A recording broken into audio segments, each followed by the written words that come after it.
Isa siya sa pinakamainit na kapuso leading men ngayon, si David Licauco. At ngayong mahal na araw, si David meron daw ikukumpisal. May ilan tinatamaan ng kasakiman. Ang bango niya! Nais siyang masolo. Good morning! Kinaiinggitan ang tinatamasa niyang kasikatan at pag-usbong ng mga negosyo. Bigyan natin ng konting pepper.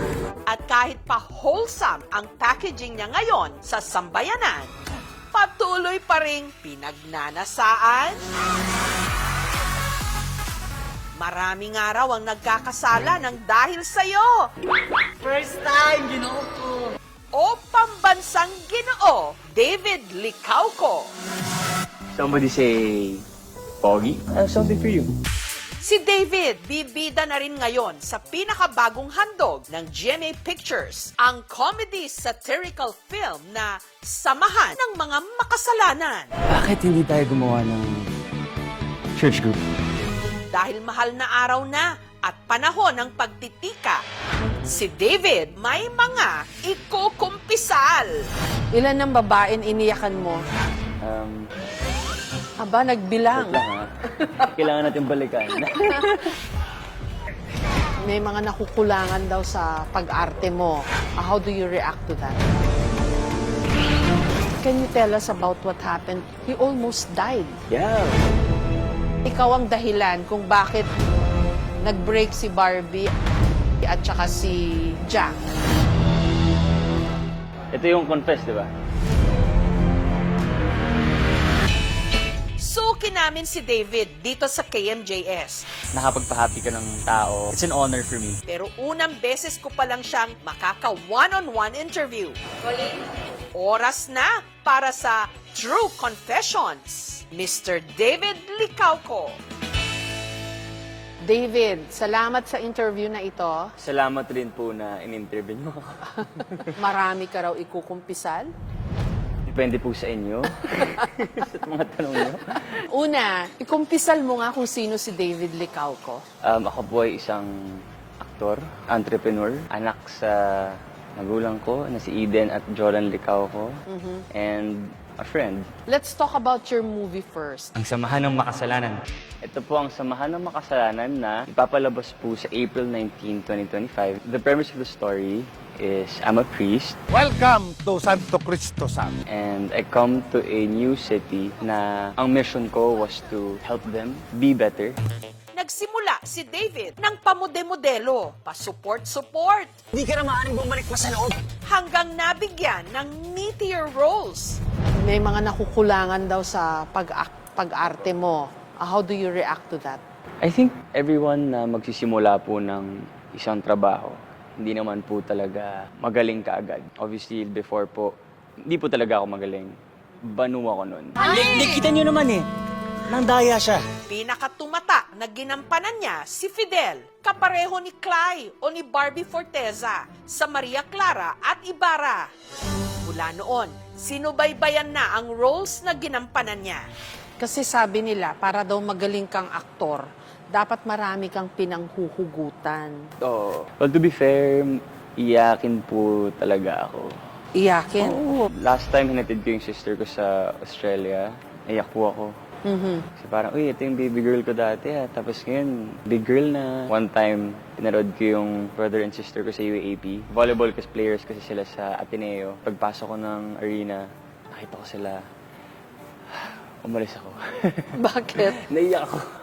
Went to the CR, hindi ko kaya manood. And also, sa relationships, di ba? Sometimes, kapag na-overwhelm lang ako sa nangyayari, for example, sobrang mahal mo yung babae, naiyak na ako. Ilang beses ka na ba umiyak?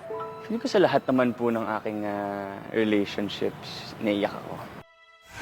Ilan ng babaeng iniyakan mo? Aba, Wait nagbilang. lang ha. Kailangan natin balikan. Si...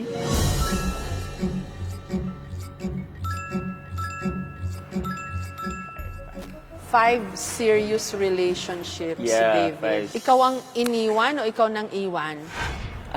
Confession time. May mga iba po na sila yung nang iwan, meron din iba na ako yung nang iwan. Madali ka ba umiyak? Oo, naiyak na nga ako eh. Magaling nga siyang umiyak. Sa ibang mga lalaki, lalo na yung older generations, parang feeling nila, kabawasan sa kanila pag Yeah. iiyak sila. So in your case, hindi ka nahiyang aminin na iyakin ka, Crayola. I think I'm proud naman to say na I'm iyakin. Like, this is me.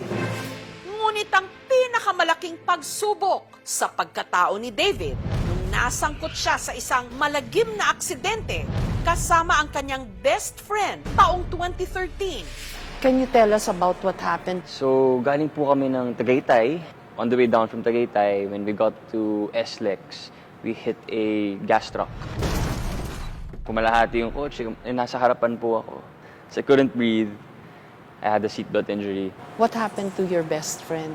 I remember him getting my phone pa for me to be able to call my mom. He got into a coma and eventually, Dahil Passed away. nag-hemorrhage? O yeah, I think so. paano ka naka-recover doon? I was bedridden po for like 2 weeks. Siyempre, may mga moments na sisihin mo yung sarili mo. Kasi, ganun din kasi namin siyang sumama. So dinala mo yon. Opo, oo. Tsaka nahirapan po ako pumunta ng SLEX dati. Kasi Na-trauma ka? na-trauma ako sa SLEX. Are you okay now? Yeah, I'm okay.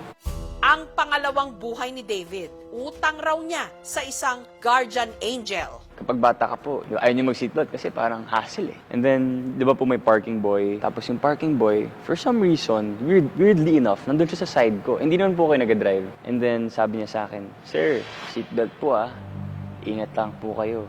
That stuck in me. Nag-seatbelt po ako. And kung di po dahil sa parking boy, wala po tayong interview ngayon. The seatbelt saved my life. So yung mga ganong experience, David, how did that change you? I think it's just a matter of valuing your friends and family, your loved ones, because you never know tomorrow may mawala po, hindi po ba? So I think it's always nice to like let your friends and family know that you love them and you care for them. Mapadala kita sa pinakamakasalanang lugar kung saan yung mga paring pinadala namin ay sumusuko. Holy Week din naman, at saka kailangan mong magkumpisal dito sa KMJS. Opo. Pwede bang malaman ano yung pinakamalaking kasalanan na nagawa mo na?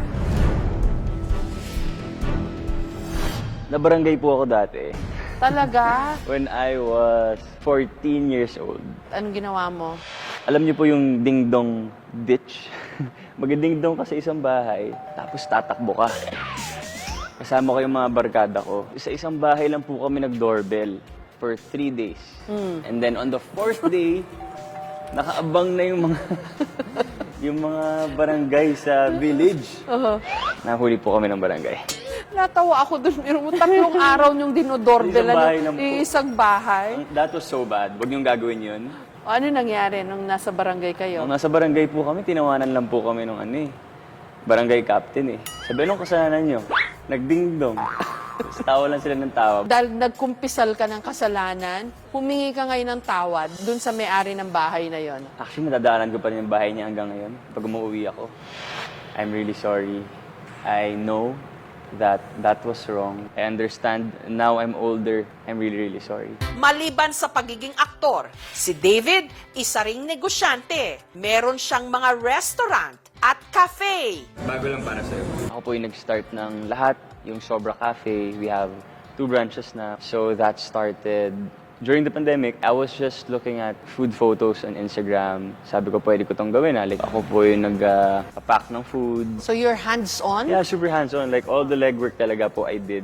Why did you see the need to go into business? Acting pays very well, di ba? During the pandemic po, hindi po ba lahat po tayo nahirapan na wala po tayong trabaho? I grew up in a family na businessman and businesswoman talaga. So from there, started studying. I studied in London Business School and then also improved on myself. Binisita namin ni David ang isa sa kanyang mga kainan dito sa Quezon City. Ilan nga uli restaurants mo, David? 5. Wow! At bago tayo magchikahan ulit, ay meron tayong konting game. I confess o I deny. I confess, you pop the green balloon. Pagka you deny, yung red balloon. Okay? David, mangumpisal ka na. You deny or you accept na ikaw ay addict daw sa gym? Accept. Yun lang yung tanong, napakadali naman. Oh. Gaano ka ba ka-addict sa gym? I work out twice a day. Twice a day. Wow, grabe. Lakas, power! Bakit ka-addict sa gym? I think ever since po kasi athlete talaga ako, di ba? Basketball player po ako dati. So, never ko na siyang tinanggal sa system ko. Paano yun, sabi nung iba? Nakikita nila yung torso mo with your abs. Nagkakasala na raw sila. Ano reaction mo doon? Wala.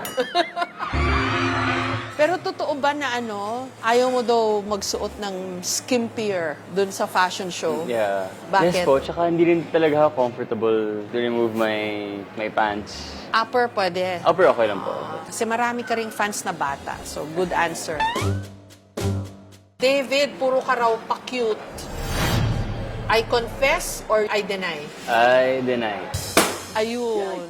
I do so many things po in a day. Siguro yun lang yung napapakita ko sa social media, yung pagpapakute, and kaya ako naman ginagawa yun kasi yun yung gusto nila. But actually, hindi naman talaga ako pa-cute na tao in real life. Medyo nasa serious nga ako na side. Sorry, David. Isa pang pang-intriga. David, do you confess or do you deny na ready ka na ulit umibig? Always ready naman.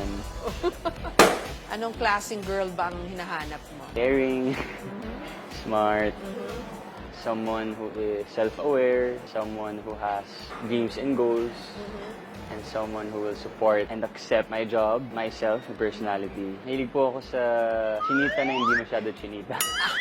Aside from pareho kami ni David na may dugong Chinese, may isa pa tayong connection, kababalaghan. Kasi ang KMJS madalas nag-feature ng mga scary stories. Nandito na naman siya! I'd like to ask you, kasi in the past na interview ko na rin si Jaime Licauco. Yeah, may lolo. I think he's called a paranormal expert, Yeah. diba? So, paano yun? Marami rin kayong kwentong kababalaghan? Meron po. Tinatanong ko po yung mga, paano ko ma-maximize yung brain. And he's an expert on that. Yeah, he's super good. Do you confess or do you deny na ikaw ang dahilan kung bakit nag-break si Barbie at saka si Jack? Sige. Ito yung confess, diba? Joke lang. Deny. Wala kang Deny. kinalaman dun sa kanilang breakup. Kahit ang tibay ng love team nyo ni Barbie. Wala po. We never texted before ni Barbie nung sila ni Jack. Never kaming nag-usap ng anything personal. Anong relationship status nyo ni Barbie? We're really good friends po. Talaga? Kasi patok na patok yung love team nyo Opo, di ba? opo, yeah. Palagay mo bakit? Kasi magaling si Barbie acting. We're just really blessed to be given this nice of a project. It's also good na medyo nonchalant po kasi ako. Hindi ako yung hindi ako expressive na tao. Si Barbie naman medyo very expressive on the other hand. So baka gusto ng mga tao yung ganun dynamic. Any chance for that on-screen chemistry to work off-screen? I think I'm the type of person who does not force anything. I mean, who knows? I'm not closing my doors. And of course, si Barbie rin po ay kakagaling lang sa relationship. I think nasa stage po siya ng life niya na, she is focusing on herself. If you had a choice, anong gusto mong gawin? Nakikita mo ba drama or action or comedy? Gusto ko po yung ano nga yung sikat ngayon na K-drama. When life gives you tangerines. Yes. Gusto mo si Yes. Pak Bogum. Yes, ang pogi niya po eh. Sana maging ganun din ako kapogi eh. Gusto ko yung ganun yung parang binibigay sa babae lahat. Papakita mo May yung ganun love kayong mo. lalaki? Meron, Sobrang ganun bait. po ako eh. Talaga? Opo. Oo. Oo. Todo magmahal, gano'n? Todo. David, baka may gusto ka pang sabihin sa fans mo and then paki-invite mo na rin yung mga viewers natin to watch your movie. Hi everyone. Thank you po for supporting me. Samahan ng Makasalanan. Please watch. Kasama ko po dito si Sanya Lopez and Mr. Joel Torre and a lot more. Maganda po yung pelikula. Promise. Lahat tayo makasalanan. Maraming mga pagkakataon na sinisisi ang ating mga sarili sa ating mga pagkukulang at pagkakamali. Tinatanong kung bakit ang iba wala na habang tayo'y narito pa. Dahil nga ba may misyon pa tayo para maipakita sa lahat na kaya nating magtagumpay at bumangon gaano man kalalim ang ating pagkakalugmok, gaano man kabigat ang ating mga pagkakasala. Basta't may pananampalataya, may pag-asa.